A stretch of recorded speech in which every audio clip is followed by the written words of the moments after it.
Okay, so for this video, I'm going to be describing to you what your final assessment will look like for night. We're titling this The Never Shall I Forget Memoir. The reason we're doing this is because we want to look at how a person can achieve self-expression of personal and cultural identity. Your personal and cultural identities are influenced and formed by your memories and your experiences that you've had during your life.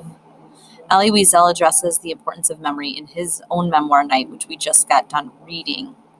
And one of the excerpts from the book on page 34 is that Never Shall I Forget poem that we analyzed when we were reading.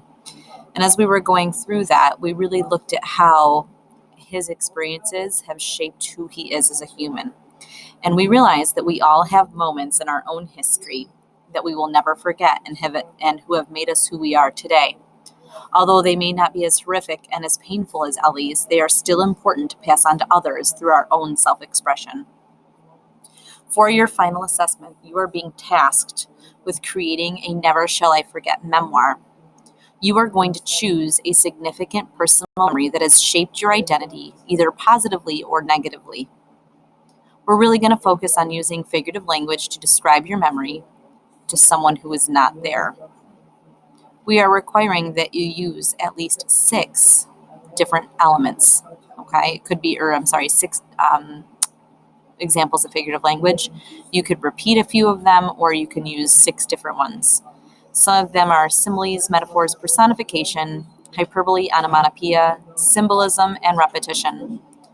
We want to make sure that you're relating how this experience has shaped or formed who you are.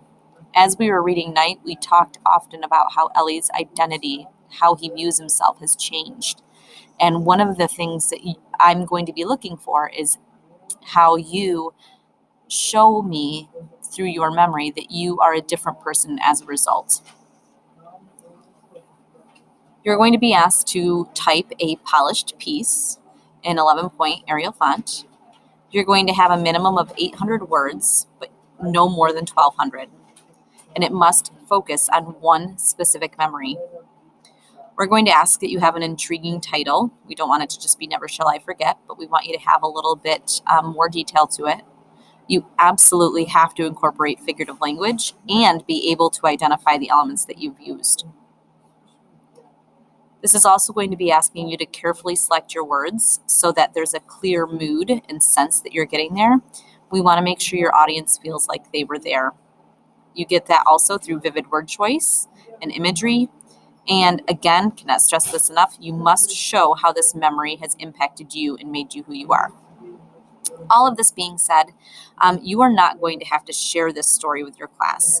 If you want to write about something personal that has shaped who you are free to do so. I will be the only person reading it. If you choose to share, that's fine as well. There will be no extra credit or extra bonus points for sharing this particular piece. So please feel free to write about something personal. I'm going to share with you the rubric right now, okay, just so you know like what you need to do in order to get full credit. Those rubrics are very wordy, so I broke it down. To receive full credit, you must create and develop a real experience using writer's craft techniques modeled in Night. Each time we read, I had you put sticky notes next to well-crafted lines. I also, for your 3-2-1s, always asked you to find an example of writer's craft. You can use any of those examples or models. We want you to creatively engage your reader, which is me, using figurative language, vivid word choice, and using unique sensory language. And you have to have a minimum of 6 examples of figurative language in order to get full credit. You must carefully select your words to establish a mood and design a memoir which makes your reader feel like he or she was there.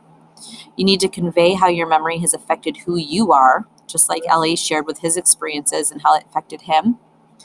You have to create an intriguing title, have few errors or typos, and use higher level vocabulary words. No weak words. If you have any questions, come see me.